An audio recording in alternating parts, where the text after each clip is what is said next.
Olá, meu nome é Pupete Crítico. Se você viveu a era de ouro das fangames de FNAF, com certeza já ouviu falar de um nome que evoca tanta nostalgia quanto polêmica, de Return to Freddy's. Criada por um desenvolvedor conhecido como Tyler, essa série marcou a história da comunidade, mas o que começou como uma tentativa ousada de criar uma sequência direta para os jogos originais acabou se tornando uma bola de neve de tretas, coisa errada envolvida, cancelamentos e uma lore completamente bizarra que envolve até super câncer e animatronics de tortura. Hoje, vamos analisar jogo por jogo, do 1 ao 4, e desenterrar o que levou ao fatídico cancelamento do quinto jogo. Prepare-se para a linha do tempo mais caótica do mundo de FNAF. O primeiro jogo nasceu como uma premissa extremamente ousada em 2014. Ele foi originalmente divulgado como se fosse o oficial FNAF 3. Sim, o Tyler aproveitou o hipe absurdo da época para lançar o projeto como se fosse um vazamento real do Scott Cawthon. Obviamente, a comunidade percebeu rápido. Mecanicamente, ele misturava elementos do primeiro e do segundo jogo, trazendo portas que funcionavam de um jeito estranho e uma lanterna. O grande problema aqui começou com os modelos. O jogo usava assets e códigos copiados diretamente dos arquivos originais e, para piorar, incluiu o personagem Sugar. O exposed foi imediato. Sugar era um plágio descarado de Candy the Cat, criado pelo desenvolvedor enigmático. Scott Cawthon precisou intervir pessoalmente para derrubar o jogo até que os assets fossem alterados e o nome mudado para de Return to Freddy's. Além de milhares de outros problemas que o jogo tinha, a Pupete matava aleatoriamente, roubo de códigos de outras fangames, código extremamente bugado, minigames confusos e copiados e ideias terríveis. Nas discussões do Reddit, até hoje lembram que, na época, foram encontrados xingamentos direcionados a enigmático escondidos nos arquivos do jogo de tanta frustração do criador. Nota 1 de 10. Sem se abalar, Tyler lançou a sequência de Return to Freddy's 2. Esse jogo tentou replicar a biomecânica de FNAF 2, mas adicionou uma mecânica própria, a barra de toxicidade, onde você precisava gerenciar o ar. É aqui que começamos a ver rostos marcantes que definiriam a identidade visual da franquia, como o terrível Lockjaw e a personagem Kitty Fazcat. A Kitty Fazcat era uma OC de uma amiga do Tyler, já o Lockjaw, ele era um self-insert do próprio Tyler, o que é simplesmente ridículo. O jogo tinha uma atmosfera genuinamente assustadora, com áudios de fundo muito pesados, mas a execução ainda era muito travada e cheia de bugs. Às vezes o jogo funcionava mas do nada ele crashava. As polêmicas continuaram, pois a lore começou a tomar rumos extremamente confusos e edits sombrios demais sem necessidade, misturando conspirações que se distanciavam muito do terror original dos robôs possuídos. Como você pôde ver, o Tyler decidiu fazer seus próprios modelos, que são horríveis, mas sabe o que é hilário? Originalmente ele ainda iria roubar coisas dos FNAFs originais, mas o Scott deu um tapa na orelha dele para ele mudar isso. Inclusive, a Sugar volta para esse jogo, ela ainda é bem feia. Nota 2 de 10, é bem melhor que o primeiro, mas ainda falha em muita coisa. No terceiro capítulo, a série tentou pegar carona na estética de FNAF 3.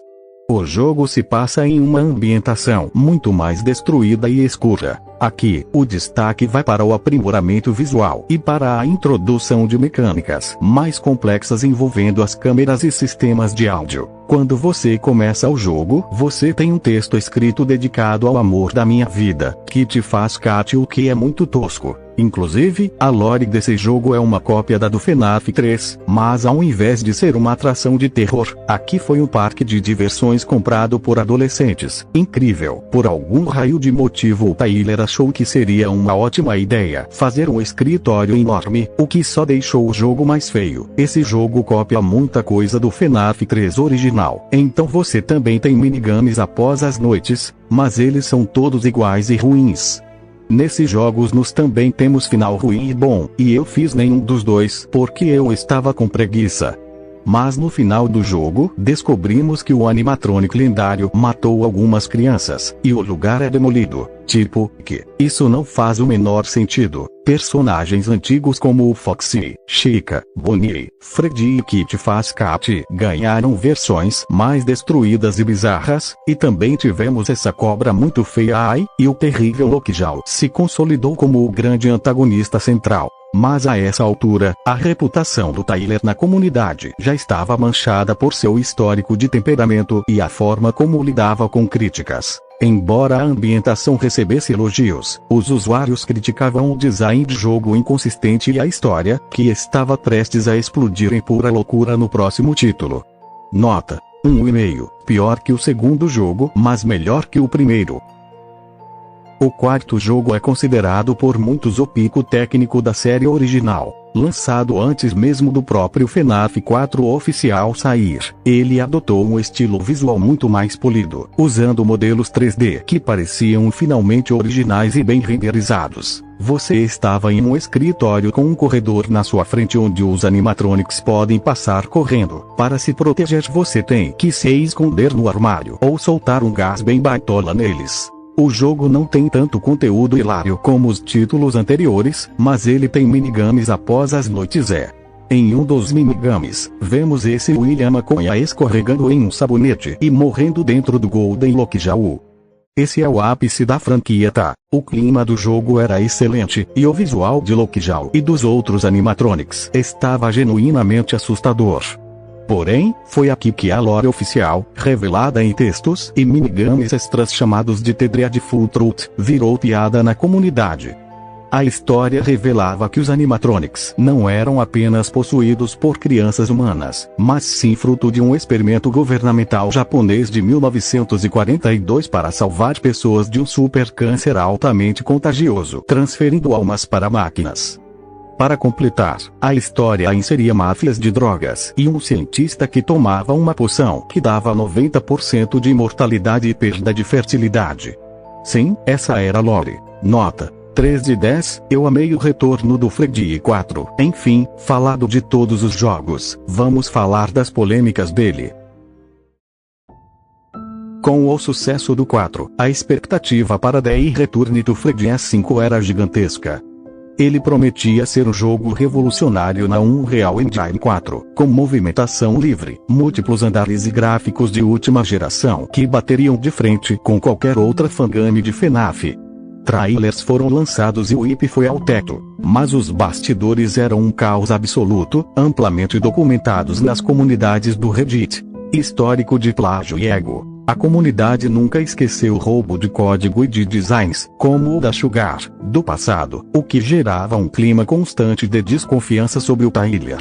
Drama de relacionamento. Uma das maiores polêmicas expostas envolveu o término do Tyler com a pessoa real por trás da personagem Kit Kat. Usuários do Reddit descobriram que ele havia feito modificações bizarras e de mau gosto na modelagem da personagem após o término, gerando enorme repúdio da comunidade.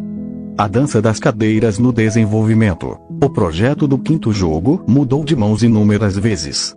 O criador passava os direitos do jogo para outras equipes, depois pegava de volta, cancelava, anunciava um reboot e cancelava de novo.